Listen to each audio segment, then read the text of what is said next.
Okay, so this will be my fourth and I don't know if this will be my last lesson sa Nicene Christianity as we have called it sa ating series.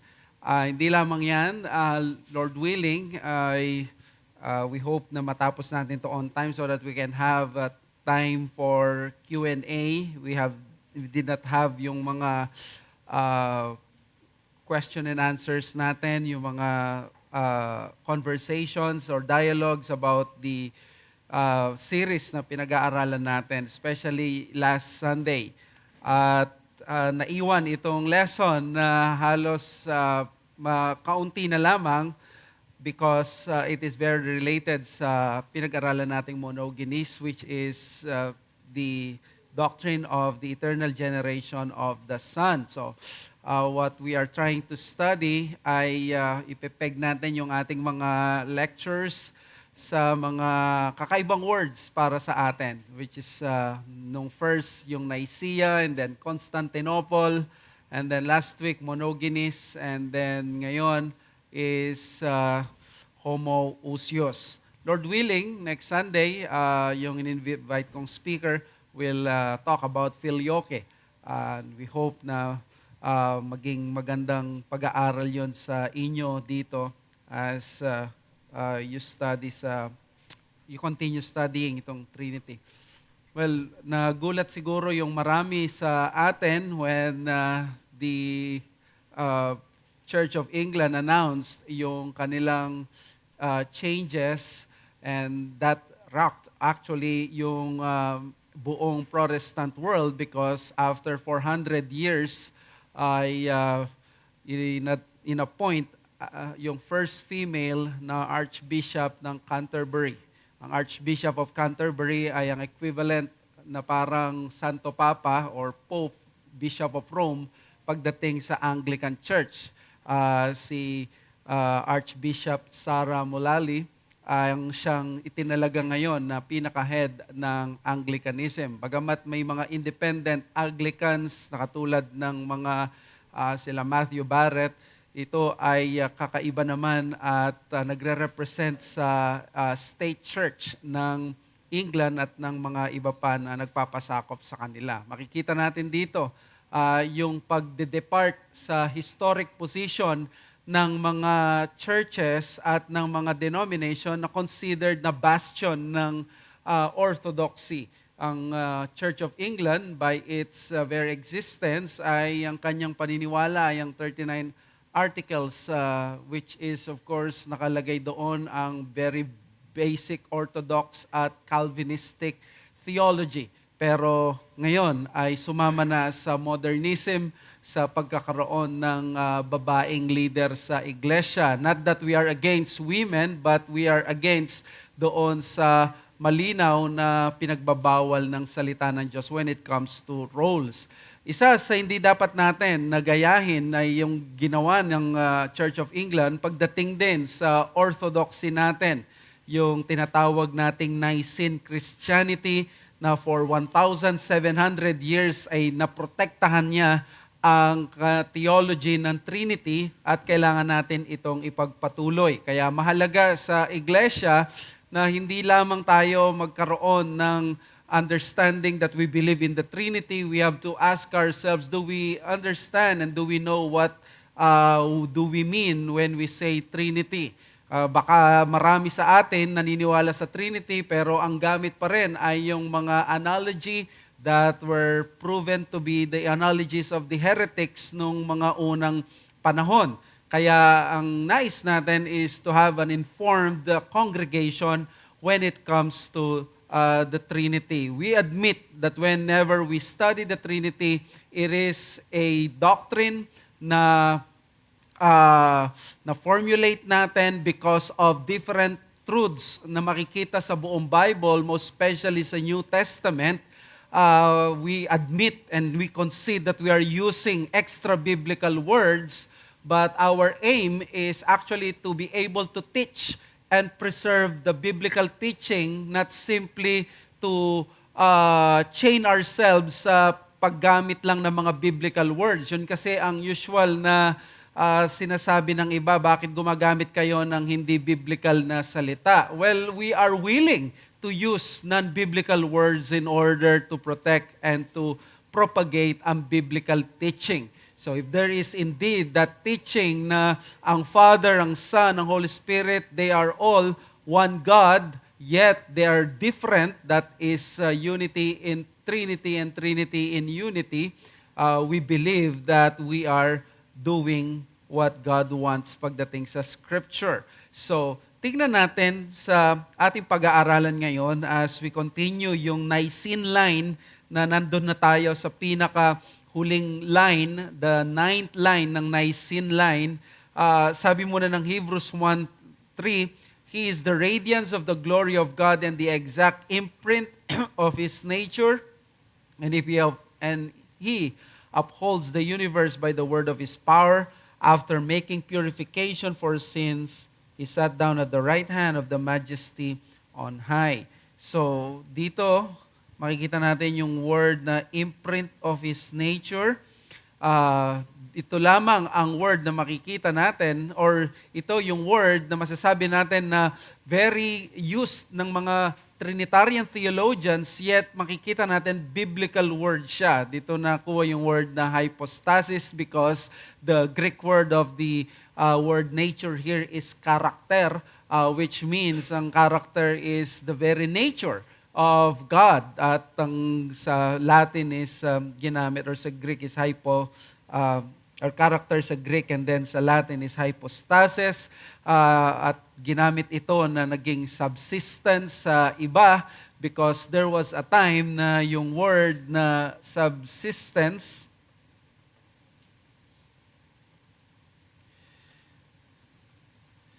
ay ginagamit siya about sa essence nung early years ng Nicene Christianity, pero nung dumating yung marami later on, ginamit na yung subsistence para tukuyin ang persons. So, within the Trinity. Kaya kailangan ma-identify ito, and we hope na mas turo pa natin ito sa mga susunod na mga panahon. But there is such a use ng subsistence nung una, equivalent lamang siya ng being or ng essence, pero later on ginamit siya as persons. Kaya siguro nakikita nyo ngayon yung conversation pagdating sa eternal generation, na-communicate ba yung essence or na-communicate yung person. Pwedeng makadagdag ito sa confusion, but we hope not dito. Well, sinabi natin last week na ayon kay Fred Sanders, the most important line in Christian theology is the Nicene line. Ano ba yung Nicene line? Well, sa Nicene Creed, we said na kung ito yung creed ng Nicene, meron dito na yung line na ito na tinatawag na Nicene line, this is yung line na naghahati doon sa pagkakilala natin sa Diyos in relation sa creation. So, in relation sa creation, in relation sa redemption, in relation sa providence. So, di ba sinabi natin last week na madali nating i-describe kung sino ang Diyos based on our relationship sa Kanya. Niligtas niya tayo, creator natin siya. Niligtas niya tayo, redeemer natin siya. Pero sino ang Diyos nung wala tayo? How do you describe God without any referent from creation, redemption, and providence? At ang ginawa ng Nicene para makita na talagang ang mga taong magko-confess ng Nicene Creed ay yung mga taong naniniwalang si Jesus ay Diyos lang. Dito yung makikita mo Nicene line, dinescribe nila kung sino yung Son of God dito sa line pataas. Kaya yun yung tinatawag natin na Nicene line. Ayan, yung Nicene line, hanggang dito siya.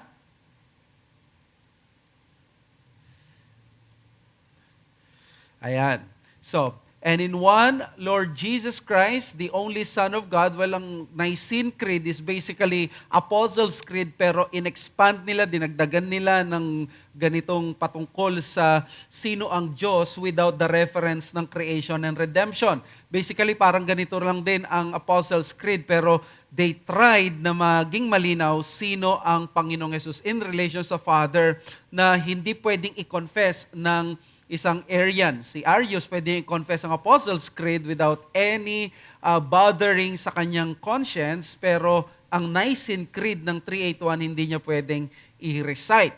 Sabi niya dito, in one Lord Jesus Christ, the only Son of God, begotten from the Father before all ages, God from God, light from light, true God from true God, begotten, not made, of the same essence as the Father. So makikita natin dito, dinescribe niya kung sino ang Panginoong Jesus. Siya daw yung Son of God, siya daw ay begotten, at kanino siya nabigotten? From the Father. Kailan siya nabigotten? Before the ages, all ages, that is eternity. And sabi niya dito, He is God from God, light from light, true God from true God. So ang dami nilang ginawa para i-explain, para makita natin, ma-emphasize na hindi siya nilalang, hindi siya ganito, hindi siya ganyan. Kaya pagdating dito sa line na ito, pag-aaralan natin mamaya ay yung pinakahuli, itong line na ito, the same essence as the Father, consubstantiality or homoousios, pero inulit na naman yung begotten, not made. To emphasize na ang Son ay hindi siya unbegotten, ang Father lang yung unbegotten. So the Father begets the Son, but the Son does not beget or did not beget the Father. So may pagkakaiba yon because of the distinction ng Trinitarian person. So kung siguro may papansin ninyo, kailangang ulitin at ulit-ulitin, ang pagtuturo ng Trinity, I have seen na very effective is really repetition. We repeat because this is the vocabulary ng ating pag-aaral. And you know, before we teach ng Trinity, usually we read it multiple times dahil sa bigat ng theology nito. So ito yung kasunod ng Nicene Creed at lalagpasan na natin yan.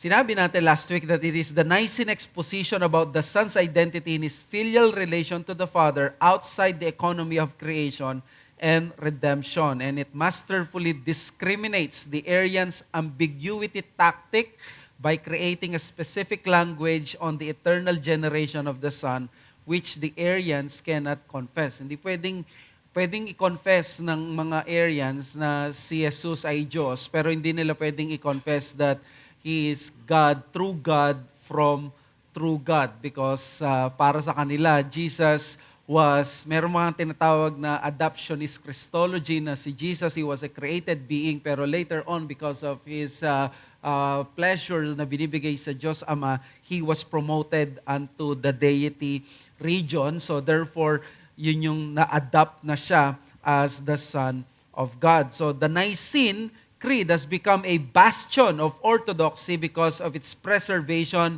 of the historic doctrine of monogenes, that is, the Son was eternally begotten by the Father.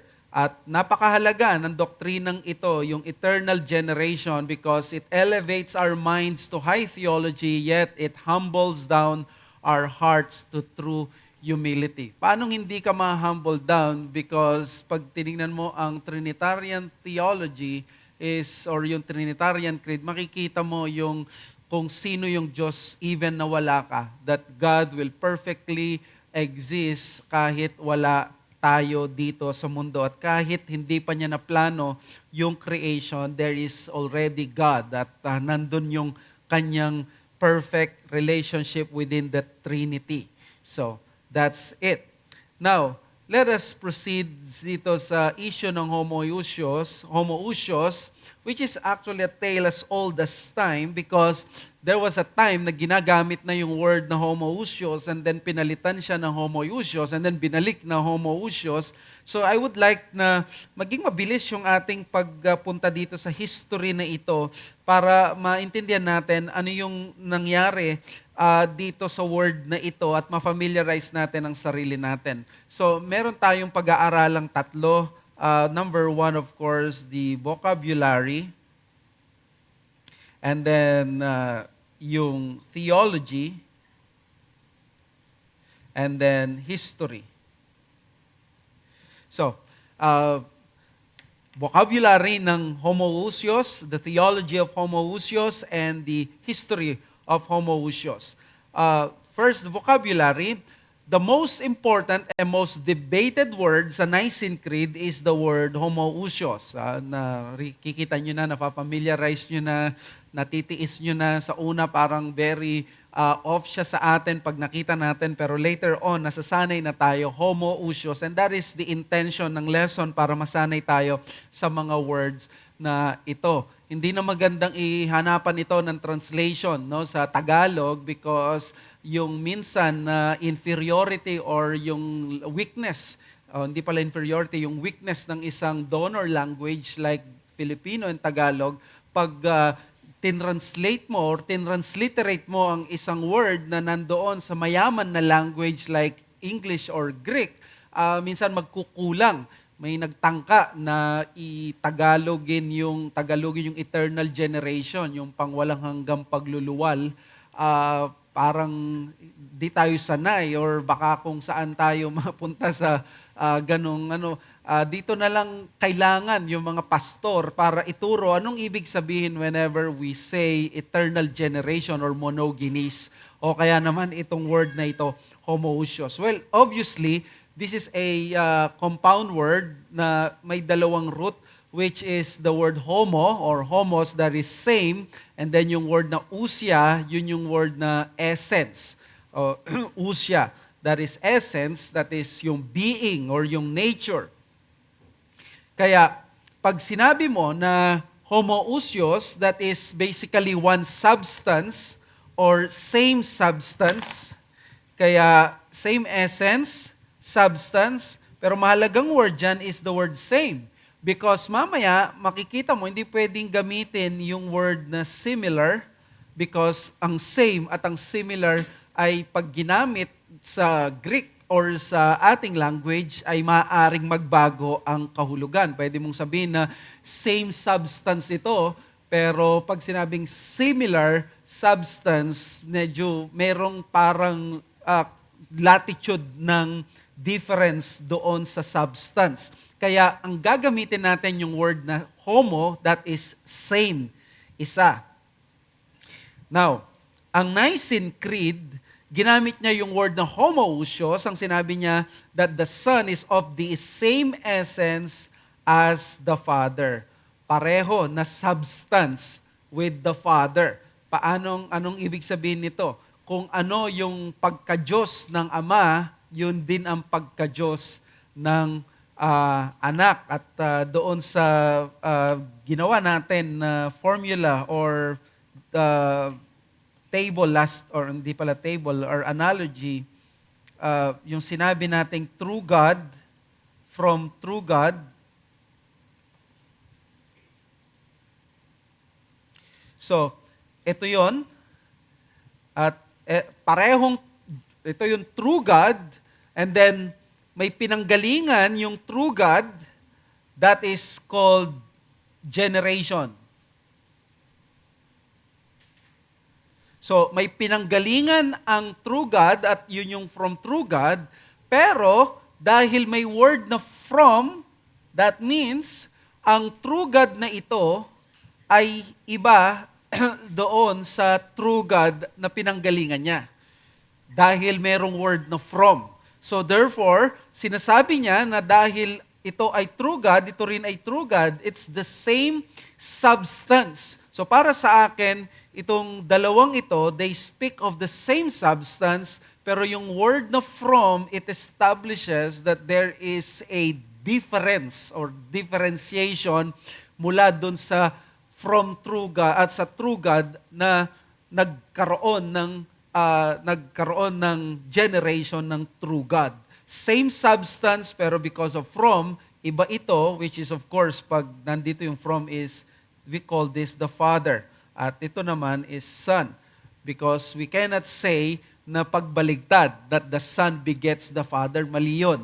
The Father begets the Son, the Son is of the Father, but the Father is not of the Son. Lagi ang Father ang pinanggagalingan or siya yung hindi unbegotten. Yun yung word na ginagamit sa theology. So therefore, homoousios has been the term that represents the distinct and historic Trinitarian doctrine that the second person of the triune God is one in essence, co-equal, consubstantial with the Father. Mahalaga itong word na consubstantial with the Father because yung word na consubstantial, yun yung nagsasabing same substance because of the word ko, that is same. Medyo sikat pala yung ko ngayon. Same substance. So, that is, pag sinabing same substance, it's the same substance, no? Kaya, let's say, pag ang ginagamit na language dito, kung merong isang mass dito, let's say, itong mass na ito, pag nag-generate ito ng isang mass, manggagaling doon, it's the same substance, pero pag hinati mo sila, magiging modalist na yon. Magkakaroon na ng parts o hati. Hindi gano'n ang Diyos. Hindi po pwedeng i-describe natin ng Diyos doon sa ating kaisipan. Kaya nga yung Nicene line, no? Meron ding practical lesson yun eh. Yung Nicene line, nandito yung Diyos, nandito yung nature ng Diyos, tapos nandito tayo, no? Yung creation. Ibig sabihin, it would be a total it will be a total arrogance on our part na itatry nating unawain or describe ang Diyos sa atin. Pwede lang natin siyang malaman, makilala kung siya ay bababa dito at magpapakilala. At kung ano man ang ipapasilip niya sa atin, yun lang ang pwede natin na tignan. So therefore, sa words ni Sam Renihan, mahirap yung mga terminologies na ito, pero dahil ganito ni-reveal ng Diyos ang sarili niya, we have no choice but to actually embrace yung terminologies na yon at yun ang dapat nating ilagay sa isip natin, paano natin isipin ang Diyos. Huwag na huwag tayong kukuha ng isang language or ng isang gamit or isang bagay dito sa mundo na nakikita natin and try to think that this is God. That is basically idolatry. That's Greek mythology, di ba? Nakakita sila ng tao, ganito yung isip nila sa tao. Inisip nila ganun ang Diyos. Hindi ganun ang biblical revelation. Ang Trinity is a biblical revelation. In fact, in the words of Pastor Noel Espinosa, the Trinity is not an Old Testament doctrine, it is a New Testament doctrine. Pag narinig mo yun sa una, masyashock ka, baka isipin mo, anong ibig niyang sabihin? Wala ang Trinity sa Old Testament? No, hindi niya sinabing wala sa Old Testament ang Trinity. Ang sinabi niya, it is not an Old Testament doctrine, it is a New Testament doctrine, which means nasa fulfillment stage doon in-explain ng maliwanag ang Trinity. Pero pagdating sa Old Testament, lagi may veiled kung sino yung suffering servant, kung sino yung malak of Yahweh, the angel of the Lord. Malinaw na there is the Father doon sa Old Testament, but He's the Father of Israel. Pero sino yung Spirit? Makita natin sa New Testament na formulate ng maayos, ni-reveal. Pero dahil ang Old Testament is part of the whole Scripture, at dahil ginagalang natin yung tinatawag na progressive revelation, ibig sabihin nun, mas nakikilala natin at nakikita natin yung revelation stage ng Bible. Na sabi ng iba, yung pagde-describe nila ng Trinity sa 1 John 5:7, di ba, yung Johannium the Comma Johannium. Yun yung sa King James nandoon, there are three that bear record in heaven, the Father, the Son, and the Spirit. Pero sa mga original documents, parang wala yung verse na yon.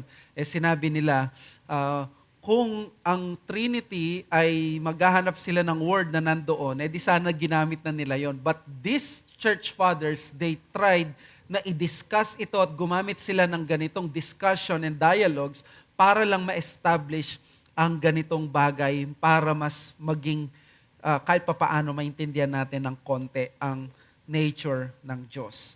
So, sabi ni Kevin DeYoung, for the Son to be homoousios with the Father means that they possess the same Godness.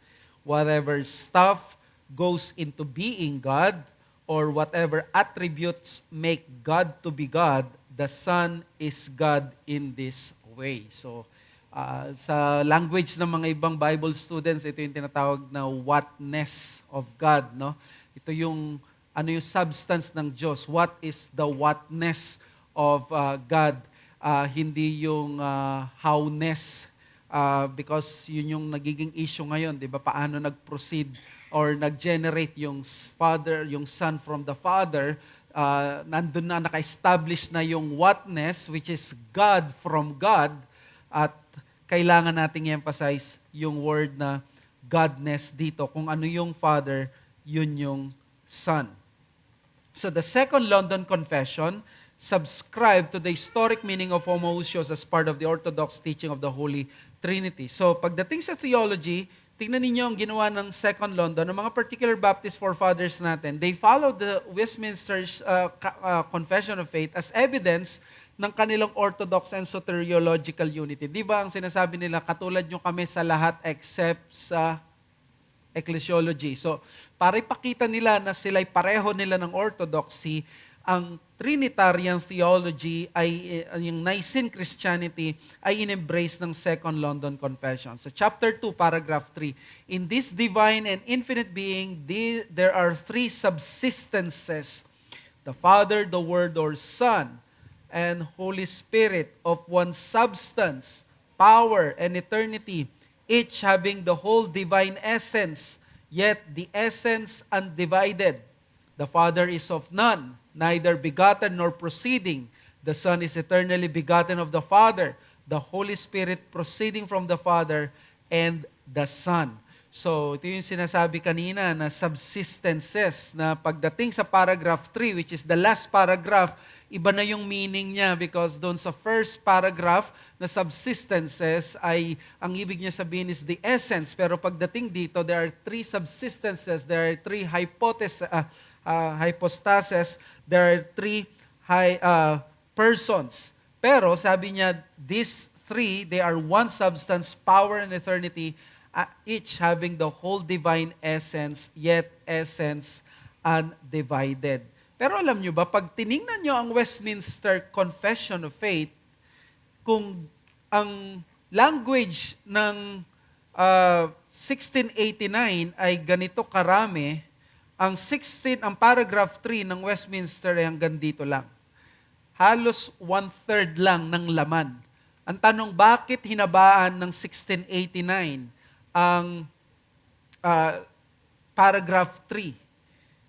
They expanded the third paragraph to guard more the doctrine from these heresies na tinatawag na modalism and subordinationism. Kaya kung babalikan natin yung kanina, tingnan ninyo, in-explain nila dito, kasi sa Westminster Shorter Catechism, ay hindi na in-explain or hindi na binanggit yung yet the essence undivided. Pero dito parang nagkaroon pa ng pagpapaliwanag, nagkaroon pa ng explanation na this is one substance, power, eternity, each having the whole divine essence, yet the essence undivided. Bakit in-explain niya ng 1689? Because gusto nilang maging malinaw na hindi po pwede sa confession natin ang modalism. Kasi pag sinabing modalism is magkakaroon lang ng iba-ibang modes, like yung same din na liwanag, yung araw, tapos yung rays niya, parang mode yon ng uri, isa siyang uri ng liwanag, pwedeng yung sun, at ganun, pwedeng ganun ang isipin natin. Pero ang ginawa na 1689, in-explain niya undivided, one whole divine essence. So, ito ang maganda sa ginawa ng 1689. Sabi ni Jim Renihan, in the original Nicene Creedal Statement, Christ is said to be very God of very God or true God from true God. Some, by the way, yung very kasi mas pag ginagamit sa ibang mga Nicene translation is true God from true God para mas maging malinaw. Pero very is the Latin word na vera, that means true. So, in the original Nicene Creedal Statement, Christ is said to be very God of very God. Some have taken this to mean that He is not autotheos, and that His being as God is ontologically derived from the Father and is thus in this way subordinate. It seems that the Baptists were sensitive to this problem, and the addition of their clause provides some protection for the ontological equality of each person of the Trinity. Notice that they argue that there is no division in God's nature and being, but rather distinction in terms of several peculiar relative properties and personal relations. This language is significant. It guards against the possibility of modalism and adoptionist Christologies on the other. So ang adoptionist Christology is subordinationism, that the belief that nung una pa, ang Son ay hindi na siya co-equal with the Father, nagsasubmit na siya. But we cannot accept that. We believe that the Son was co-eternal, co-equal before all ages. Nagkaroon lang siya ng pagsusubordinate based doon sa doctrine of the covenant of redemption. Nung nagkasundo ang Trinity na iligtas ang tao, ang second person of the Trinity nag-volunteer. Napakaganda nung nangyari sa amin noong Tuesday, may nagtanong na isang teenager sa church natin, binabasa niya yung book ni Bruce Ware at parang hindi ito yung tinuro ni pastor. Sabi niya, pinatanong, tama ba ito? Which means, inuunawa niya talaga yung binabasa niya. And yes, Bruce Ware is one of those few theologians who believes in EFS, the Eternal Functional Subordination, or the ESS, the Eternal Subordination of the Son, na nung una pa man, before the ages began, ang Son ay nagpapasakop na. We reject that. We reject that because we believe co-equal ang Son. There is no subordination in any kind of form before there was this covenant of redemption where the Son voluntarily said, I will be the Messiah to save the people, the elect. So, yan ang paniniwala na theology ng homoousios. Maintain natin yung kanyang co-equality at yung co-substantiality. Therefore, the particular Baptists secured themselves as stewards of guardians of Nicene Orthodoxy based doon sa paragraph 3 ng chapter 2. Imagine mo, nag-extra effort sila na habaan yun para ipakita, we want to guard the Nicene theology. We do not want yung modalism at yung Sabellianism or yung adoptionist Christology na makikita pa natin mamaya dito. So, punta tayo sa history. Ano ba nangyari sa history? Nung dumating yung word na homoousios, hindi masyadong nagkaroon ng distinguishing weight sa Council of Nicaea. Kasi alam niyo, sa Council of Nicaea, yung Creed of Nicaea, anonymous ang pag-accept ng mga yon, di ba? In-accept nila unanimously yung Creed of Nicaea na in-uphold doon yung word na homoousios. Pero sinasabi natin, hindi nagkaroon ng distinguishing weight, hindi ganun kabigat yung word na homoousios kasi may mga Arians na parang naging komportable pa rin doon. So therefore, ang pwede nating i-ascribe dito, wala pa siyang tinatawag na theological distinction. Which means, yung word na yon, pwedeng ang meaning nito ganito, ganyan. Pero later on, ang homoousios, ipapatent na ba siya? Ibibigyan na siya ng specific na strong meaning at yan ay gagawin ni Athanasius. So, ito ay balikan lang natin yung nabanggit natin sa second or first lesson. It was a term used already a century before. Dahil nga yung threat ng modalism, it forced the Council of Antioch in 267 to use the more useful term homoiousios. So, that is 267, tapos 325, tapos 381. So, ito yung Nicaea, ito yung Constantinople, at ito yung Antioch. So, ano yung nangyari dito sa 267? Before 267, ang gamit is homoousios.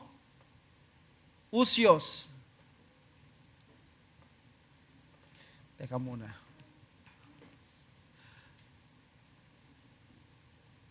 So, ang gamit ay homoousios, pero dumating ng 267 si Sabellius. What happened kay Sabellius?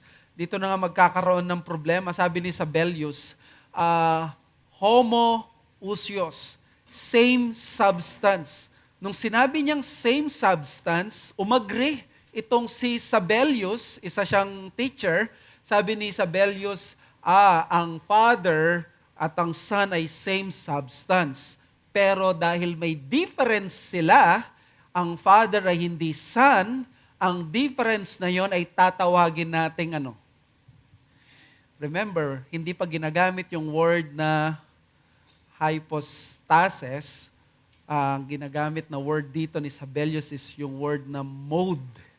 So therefore, same substance, different, may difference sila. So ang sinabi niya, paano natin masasabing different siya kung same substance? Different mode. Yan ang sabi ni Sabellius. So parang in example niya dito, yung araw, ang Father ay yung parang yung haring araw, yung rays ng sun, that is the Son of God. That's the second person of the Trinity. So parang same light, pero ang difference is different mode. Hindi matanggap yon ng mga tao. So what happened was si Sabellius, ito yung tinatawag na modalistic monarchianism. Ang modalistic monarchianism is ang Father nasa taas, powerful, may monarchy, Son, and then Holy Spirit. And by the way, pag nakakita kayo ng ganitong katuruan, that is actually modalistic monarchianism, that the Father is almighty, the Son is mighty, the Spirit is the third. Di ba parang may senior, junior, the third. Ganon ang description minsan ng mga iba. At ito yung mga cultic na mga pananaw ng iba. For example, marami sa mga non-Protestant denomination, ganito ang pananaw. Ang Jehovah's Witnesses, may pananaw sila na may Almighty God, which is the Father, and then Mighty God si Christ. At inadapt yon ng mga local na mga groups sa Pilipinas, like the dating Daan, ganon ang kanilang paniniwala. So, modes yan, modalistic monarchianism, they are simply different modes but one divine person. Now, the council condemns Sabellius by insisting that the Son is, sabi nila, okay, nung before 267, nagagamit natin yung word na homoousios, same substance, pero parang pag sinabi nga namang same, parang same na araw, same na light, pero iba yung mode. So palitan na lang natin, gawin na lang natin na wag ng homoousios, gawin nating homoiousios, which is similar being. So pag sinabing similar being, ang gustong protektahan ng Antioch nung 267 is, let us protect yung differences, yung person, yung persons ng Trinity, that the Father is not exactly like the Spirit, similar siya, pero hindi siya. So, para maprotektahan yung differences na yon, gamitin na lang natin yung word na homoiousios. That was 267. Okay? So, now, fast forward sa 4th century, sabi ni Arius, mukhang okay yung term ninyo magamit nga. So, ginamit niya yung orthodox term na homoiousios. This term was not enough to protect the church from another threat on the other side.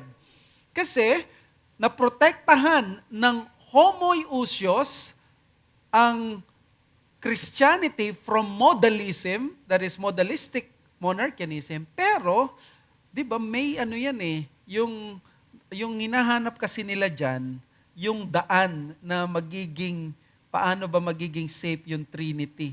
Nandito kasi yung modalism sa kanan, nandito yung adoptionism ni Arius sa kabila. So para kang nagpapatintero, saan ka pupunta dyan? So naprotektahan ng homoiousios ang Trinity from modalism, pero nakita ito ni Arius, nakita niya yung parang butas sa homoiousios. Sabi niya, yes, the Son is similar being because the Son is like God, but He is not exactly God. So, at paano sasabihin ng iba, sabi ni Arius, tao lang siya. At yung adoptionist Christology, sabi niya, sasabihin ng mga iba, paano nangyari na yung Son ay tinawag na Diyos? Sabi ni Thomas, my Lord and my God. Bakit tinawag siyang God sa John 1:1? In the beginning was the Word, and the Word was with God, the Word was with God. So, ang naging sagot ni Arius, okay, created being, pero na-promote siya, na-adapt siya into Godhood, at yun yung adoptionist Christology. Nakita natin? So, na-promote siya. Sabi ko sa inyo, nagustuhan ito ni Constantine, because si Constantine, kung ganito pala ang possible sa Son of God, baka maging possible din sa akin as emperor, lalo na sa mga magiging anak ko. So, in-adapt nila yung adoptionist Christology na ito. Pero sabi ng Nicaea, kung nakalusot kayo sa homoiousios, the Son is homoiousios with the Father, similar with Him, but not exactly divine. That is the Arian position. Kaya sabi ng Council of Nicaea in 325, they condemn Arius by replacing homoiousios with homoousios. So sabi niya, dati nagawa na paglingkuran na tayo ng homoiousios, hindi na siya enough para protektahan tayo ngayon. May additional threat ang adoptionism ngayon. So therefore, lipat na tayo uli, balik tayo sa homoousios. That is the same being. So, same being siya. Pag sinabing same being, therefore, the Father is God, the Son is God. Pag sinabing same, true God from true God, dito na papasok yon. Same substance. Kung ano yung substance ng Father, ganun din ang substance ng Son. Pero tapos na ba ang problema? Hindi. Ang homoousios, ginamit sa Nicaea ng 325, pero yung kanyang distinct theological meaning as we come to embrace it, has not yet been explored and defended well. So therefore, nung 325, yung paghawak natin ngayon ng homoousios, pag tinawag mo ngayon ng homoousios, sakal na kagad, no? Yung isang, let's say, Iglesia ni Cristo, ang isang Arian, nasakal na siya kagad. Noon, hindi pa. Kasi, pwede pa nilang ilusot. So therefore, wala pa siyang parang patent na meaning, pwede pang gamitin ng mga ibang tao. Sabi ni Kevin DeYoung, in AD 325, the term homoousios did not have a precise meaning. It has been used by theologians and philosophers in various ways.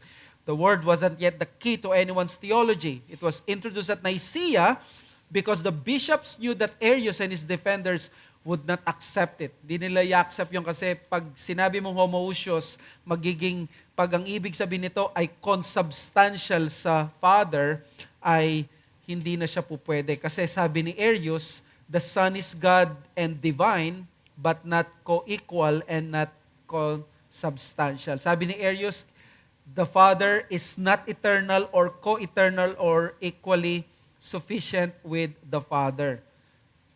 Ayan sabi ni Arius. Co-eternal or equally self-sufficient with the Father. Hindi ganyan ang Ama, ang Son.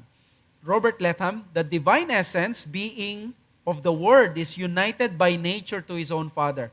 Whatever is the Father is in the Son. Since the Father is not a creature, neither is the Son.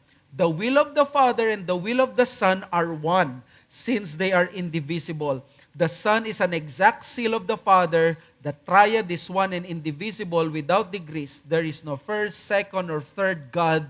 This is a complete rebuttal of all in the Arian camp. Okay. So, kung ano daw yung Father, siya yung Son.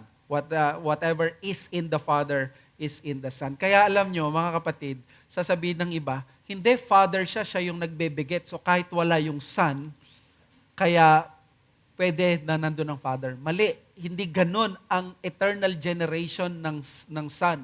Ang eternal generation is the mere fact na may Father, ibig sabihin may Son. Kung paano ikaw, ikaw ay Father, sabihin may anak ka, ganun din. Without the Father, there is no Son, and without the Son, there is no Father. Sabi niya, paano yun? Ganito ba ang reveal? Yes, ganito ni-reveal ng Diyos ang sarili niya. Ni-reveal niya na bilang isang one God, pero ang person is my Father, my Son. That the Son is eternally generated or eternally begotten by the Father, and the Son is proceeding from the Father and from the Son. The Father is not begotten nor proceeding. So may distinction na ganon.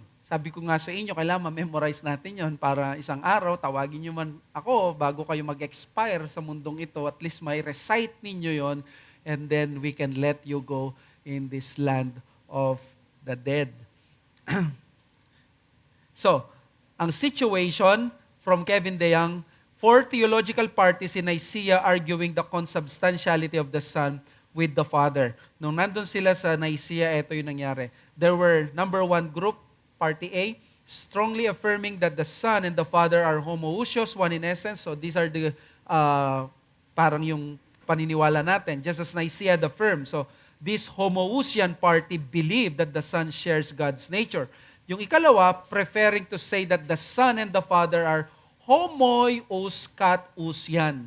That is like according to essence. Medyo may konting difference, pero kahit papaano, gusto niyang ipakita na merong same essence. Sabi ni Kevin DeYoung, this may sound like the opposite of the previous view, but that's not what this homoousian party meant by their formula.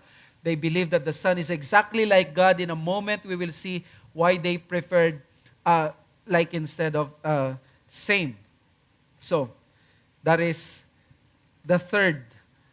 As number 3, believing the Son is homoiousian kat energian, that is like according to activity. So, like the Father in essence, ito naman like the Father in activity.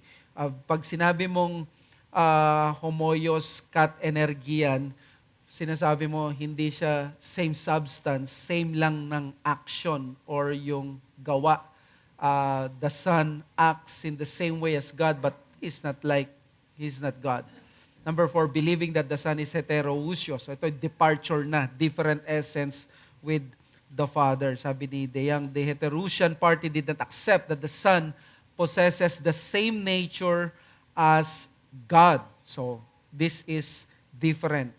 May note dito, yung first two, they affirm that the Son is God and is equal with the Father. So yung dalawa, nandun tayo sa una, pero at least yung pangalawa, bagamat may gusto silang i-differentiate ng konti, ginamit pa rin nila yung homoousians, pero gusto nilang ipakita, kami pa rin ay naniniwalang ganyan. Sabi ko sa inyo, wala pang definite meaning kung ano ang ibig sabihin talaga nito.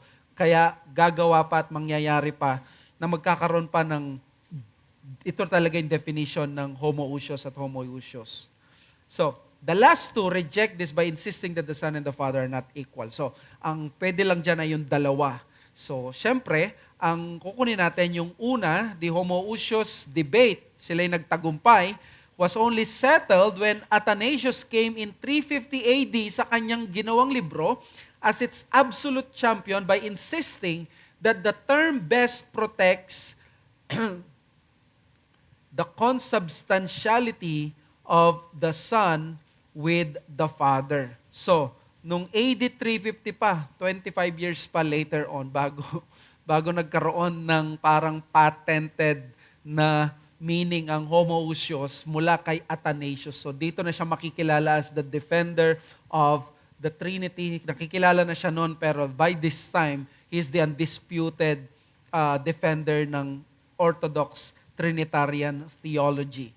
So, what did Kevin DeYoung say? Once convinced, however, Athanasius became Nicaea's most able and important defender and promoter. For Athanasius, homoousios was the best way to safeguard the point that the Son's generation was not like human generation. The Son was not a created being, and that we should not say, as Arius had done, that there was a time when he was not. Now, mamamatay si Athanasius ng 360 plus AD. Sinong papalit sa kanya ng mga champions ng Trinity? Well, nasa bandang east. Ang west, nandun tayo, yung naglaline. Maraming nag-depart sa theology sa east. Diba? Nandito yung Coptic Church. Nandito rin yung Greek Orthodoxy na naniniwala sa monophysitism, na baka ituro yan nila Deacon John, nila Brother Jai. Sila Eutychianism, na dahil yung Diyos masyado siyang makapangyarihan nung nagkatawang tao si Kristo, nahalo yung pagkakatawan niya, na isa lang ang nature niya. May relationship yan sa Lord's Supper, at yung Nestorianism na difference naman. Pero ang gusto kong ipakita dito, yung mga Cappadocian Fathers, sino sila? Si Gregory Nazianzus, Gregory of Nyssa, tsaka yung nandyan, si Cyril. Si Basil? Si Basil, sabi niya, hindi ako komportable sa word na homoousios. Parang hindi niya mapoprotektahan itong word na ito sa adoptionist Christology or sa modalism. Yun ang aim niya. Pag sinabi kasing same essence, parang sinasabi same lang sila, parang walang difference. So baka maging mode instead of persons. So si Cyril, gusto niyang palitan, naghahanap siya ng term na pampalit sa homoousios. But napagtanto niya, sabi niya, ay hindi, parang nga, no, wala nang ibang word. So bumalik na siya sa homoousios. Hanggang yung homoousios na isadsad na siya hanggang 381. Na sinabi niya, enough na yung homoousios to protect yung Trinity doon sa issue ng modalism at ng adoptionist Christology o yung Arianism, na hindi nagsasabing subordinate ang anak pag sinabi mong same substance pero siya ay from God, eternally generated siya. The Constantinopolitan Council held in 381 upheld Athanasius homoousios. Kaya ang naging ending is that the Niceno-Constantinopolitan verdict is that the Son is of the same essence as the Father. So by 381, nalaglag na yung tatlong parties na naging malinaw na, yung dalawa, 3 and 4 kanina, the last two, yung isa, heterousios, that is heresy. And then yung pangatlo, sabi niya doon, yung homoios kat energian, same energy lang or same activity, heresy. At yung pangalawa na sinasabi niyang homoi, similar, Diyos pa rin pero similar, by 381, na-cancel na yon. Definitely, yun ay isang heretical position na. So ang nanatili is the only one which is homoousios, of the same essence as the Father. Now, let me end by saying, di tayo dapat matakot na gumamit ng extra biblical language if that is what the Bible really and truly means. Tandaan natin, nung ang Book of John ay ginamit, di ba si John lang ang gumamit ng word na monogenes sa buong Bible? Siya lang gumamit. Sa 1 John, 2 beses at 3 yata sa John's Gospel. Siya rin ang gumamit ng word na logos. Ang logos is a Greek term. Pero pag sinabi mong logos, meron na siyang Greek meaning. So therefore, yung pagsasalita natin, hindi dapat tayo matakot na gumamit ng mga extra biblical language kung ang mismong sila Pablo at sila John, gumamit sila ng mga Greek terms. At yung sinasabi ng mga iba na sila Paul at yung mga New Testament authors, they plundered the Greeks in their plunder kasi flood control uli. They plundered the Greeks with their language. Alam nyo, pag nakita nyo yung providence ng Diyos, it was the perfect time na dumating ang Panginoong Yesus at a time na nandun yung Romans, pero ang gamit nilang theology ay ng language is Greek. The Greek was the perfect language for the Scripture because yung kanyang differences, yung sub-mode niya, subjunctive mode, dahil sa first Bible school namin, nag-Greek kami, hindi kami nag-Hebrew. Nung pumunta kami sa GMA, nag-Greek and Hebrew kami. Mas sanay kami sa Greek. At sabi ni Pastor Espinosa, mas magaan ang Hebrew kumpara sa Greek because maraming mga tenses at mas specific at distinct ang Greek. And that is true. Makita nyo naman sa word na baptizo, nandun pa lang, very rich na yung meaning. So, ito yung Nicene Christology, kailangan nating gamitin ang mga ito. In fact, Lord willing, next week we will study yung word na filioque at makikita nyo doon na nahati ang buong Europe sa dalawa just because of this one Latin word. So, let's have a Q&A bago tayo let's pray first. Father, we thank you for this lesson.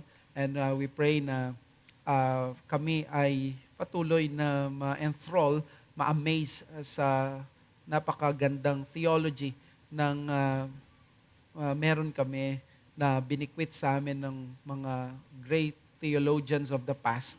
They have meditated upon this, kung ano relationship ng Son with the Father, kung siya ay tumanggap ng worship, He must be God, and then therefore, anong difference niya kung siya ay Diyos at kung hindi lamang sila same person. Kaya maraming salamat, marami na nag-labor before us sa ganitong bagay. We pray that we will continue to embrace these things at ipaglaban namin hanggang sa maituro namin ito sa aming mga anak at sa susunod na generation. Thank you. We ask these things in Jesus' name. Amen. So let's have a quick questions or thoughts. Yes, Sir, thank you sa lesson. Question dun po sa nabanggit nyo about subordination na nabanggit nyo po it happened sa Covenant of Redemption. And you remember last week meron tayong illustration, let's say Trinity, and then decree sa gitna, and then history. So nangyaring subordination sa decree sa gitna, parang ganun. So, lang ako kasi, since eternal generation, begotten eternally si Christ. So sa Trinity siya, sa una siya. Hindi ba parang sa una pa lang may subordination na hindi siya sa decree nangyari? Parang pwede po niyo po ba i-clarify lang? Or naguluhan na ako? Thank you. Yeah, it's a good question. At I think that's the concern ng mga iba. Paano nila in-explain ang eternal generation. Kapag sinabi mong eternal generation, kino-communicate ang essence, it appears na magkakaroon ng subordination dahil doon. Pero that will only happen if we interpret yung eternal generation the way we interpret yung father and son relationship natin ngayon. We maintain yung same essence nila at yung co-equality because of yung kanilang yung pinanggalingan. Ang ine-explain lang ng eternal generation is ano yung magiging relationship niya ng Son with the Father. As to the issue na yan ay parang pag sinabi mong Father and Son, may eternal na subordination na kagad, is really a legitimate question. That is the reason bakit mayroong ESS na eternal subordination of the Son, because of that language na parang by the terminology themselves, parang meron na kagad subordinationism. Yun yung dinideny natin, na pag ginamit natin ang word na begetting na ganito, hindi dapat natin siya unawain as we understand it. Mag-a-adjust tayo doon sa paano ni-reveal ng Son, ng Bible, yung kanyang nature. Na while using yung terminology na eternally generated or eternally begotten by the Father, is i-maintain natin na dahil ang Father ay God, ang Son ay God, we must continue to insist na that's how it is revealed, na that is the Son. That is same essence. Pas, thank you po sa lesson. Mabilis lang po na question. Is it correct po na to say that there is a logical ordering pagdating po sa Trinity? Logical or primacy? Primacy. Logical. Yung word po kasi na chronological, it's refers to sa time, timeless po ang eternal generation. But is it correct to say that there is a logical ordering pagdating po dun sa Trinitarian formulation po natin? Tumatayo ka ba, Jai? Sagutin mo? Ikaw muna. Encounter yung word na logical, yung primacy, yung encounter ko. That would be one of the things na kailangan lumabas talaga sa ating sariling pag-iisip kapag pinag-iisipan natin ang intrapersonal relationship ng Trinity. Pero we have to define muna kung ano yung ibig sabihin natin kapag tinanong natin sa there is a logical order. Kasi ang Trinity is not, hindi siya encapsulated to the limits of logic. So even though we can, let's just say, ibigyan natin ang ating mga sarili ng pang-unawa dito in the logic na kaya natin, it will not suffice. That is not to say that illogical ang Trinity. Ang ginagamit sa theology kasi Mystery. kapag ganito is mysterion. Mystery siya. It goes above what is logic or what is of the mind. So, pagdating sa economical Trinity, we just have to keep ourselves to what is revealed. And what is revealed is that the Father begets the Son. So, it doesn't equal that the Son is lesser than Correct. the Father. Like what our logical minds is forcing us to do. So kapag ginamit yun sa Trinity, we have to understand, just a reminder, thank you pa sa lesson na kailangan lang natin na-expand kasi we have to remind ourselves that when God revealed Himself, it's a condescension. So there is anthropopathy, there is anthropomorphic, just so we will have a slight understanding of how we are to see Him. So dapat yung mga logical conclusions natin, it will not erode into what is clearly, it will not go against to what is clearly revealed.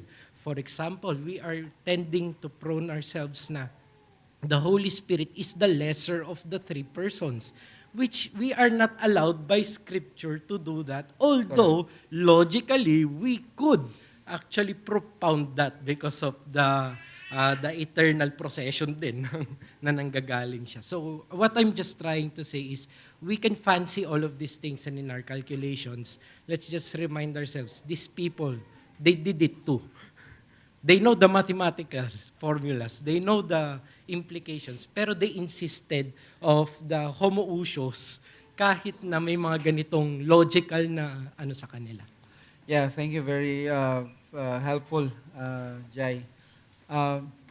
Yung Trinity defies our logic, pero hindi ibig sabihin it is irrational merong certain degree, as we have said na sa second lesson ko ba yun or first lesson na since it is a mystery, with the amount of knowledge na ibigay ng Diyos sa'yo and with the greater ability na ibigay ng Diyos sa'yo, you will be able to understand it. That's mystery.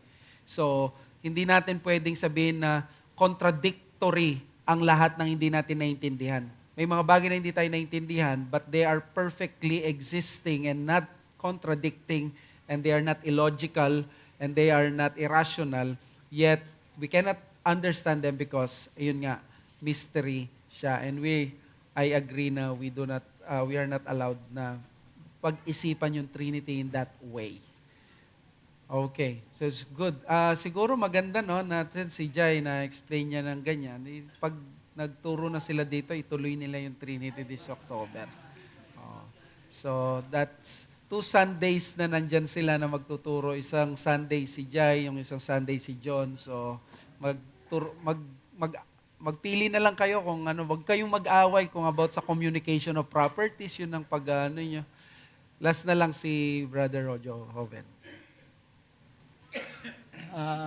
Bless po tayo dahil naiintindihan natin yung Trinity, Pastor. But my question is, sabi kasi sa Athanasian's Creed, if we do not hold on the thinking of the Trinity, we are not saved.